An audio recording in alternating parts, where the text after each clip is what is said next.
नमस्ते साथियों, यदि मेरे YouTube चैनल पर नए हैं तो सब्सक्राइब करें और जो छोटी घंटी है उसको भी दबाना ना भूलें।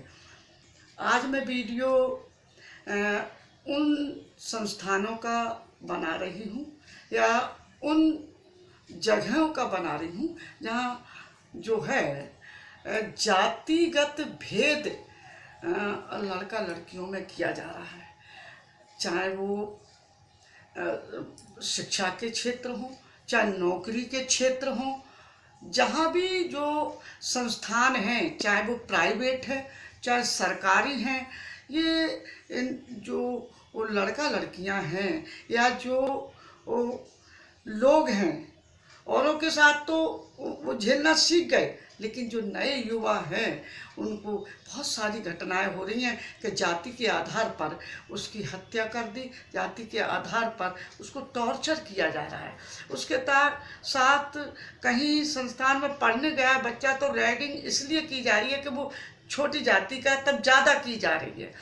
किसी को ज़्यादा टॉर्चर इसलिए किया जा रहा है कि वो पिछड़ी जाति का है, दलित जाति का है, आदिवासी का है, इसलिए किया जाता है। तो ये भेद खत्म दिमागों से होना चाहिए और जब समानता से सब देखेंगे तो ये बातें उभर कर नहीं आएंगी। उसे अपने साथी की तरह जो है डील करना चाहिए, लेकिन नहीं, ये साजिशन हो रहा है कि जो ओबीसी के हैं ये आरक्षण से आए हैं और ये दलित हैं, इनको कुछ नहीं आता है। तो ये भावना अपने दिमाग से बिल्कुल निकाल दें, क्योंकि जो भी बच्चे आगे बढ़े हैं वो मेहनत से बढ़े हैं और वो उतनी ही योग्यता रखते हैं जितनी उनको जो नीचा समझते हैं सवर्ण वर्ग के, उतनी वो भी रखते हैं।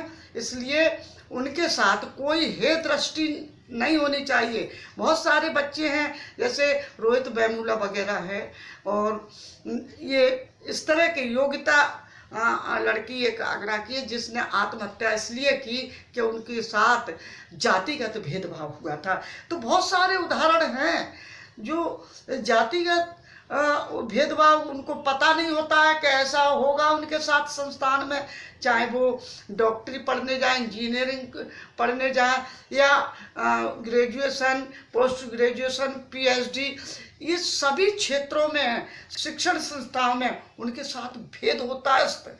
इसे रोकना चाहिए और ये तभी रुकेगा जब इन संस्थानों में इन जातियों के, पिछड़ी दलित जातियों के प्रोफेसर होंगे या उन संस्थानों में बड़े अधिकारी उन जातियों में से भी होंगे, तो ये भेदभाव कम होगा। नहीं होगा क्योंकि एक फेस करने की एक संतुलन बनेगा कि ये जाति सब जगह है तो उनके साथ भेदभाव नहीं होगा। लेकिन क्योंकि उनके लोग बड़े पदों पर नहीं हैं, शिक्षण संस्थानों में उनके साथ भेदभाव का उनकी नियुक्ति नहीं की जाती है, अन्य संस्थानों में अधिकारियों में उनकी नियुक्ति नहीं की जाती है, और जब उनके बच्चे आगे बढ़ते हैं तो उनके साथ बहुत ज़्यादा उत्पीड़न किया जाता है, अत्याचार किया जाता है। कभी कभी जो है वो नवयुवक या युवतियाँ या लड़कियाँ या लड़के आत्महत्या कर लेते हैं, कैसे उनके जीवन को नष्ट कर देते हैं एक जाति के आधार पर। ये भेदभाव मिटना चाहिए, बहुत अनिवार्य है। इतना आगे बढ़ने के बाद भी, क्योंकि ये आज से नहीं हो रहा है, ये भेदभाव आज़ादी के बाद से ही होता चला आ रहा है, ये पहली बार नहीं हो रहा है। और तब जानते नहीं थे, अब लोग जागरूक हो गए हैं तो पहचान गए हैं कि हमारे साथ भेदभाव इसलिए हो रहा है कि हम पिछड़ी जाति के, हम दलित जाति के, हम आदिवासी के। अब वो जान गए, पहले नहीं जानते थे क्योंकि वो इतने अवेयर नहीं थे, उनके पुरखे भी इतने अवेयर नहीं थे, उनके माँ बाप इतने अवेयर नहीं थे। लेकिन बच्चे जानते हैं, जो पढ़ते हैं वो दिमाग रखते हैं तो जानते हैं कि ये भेदभाव कैसा हो रहा है हमारे साथ, और वो इतने टूट जाते हैं, कभी कभी वो आत्महत्या कर लेते हैं और ये उनके जीवन जो उनका महत्वपूर्ण है देश के निर्माण में लिए वो ख़त्म हो जाता है।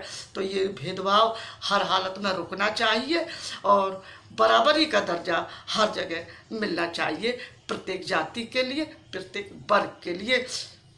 जय हिंद, जय भारत।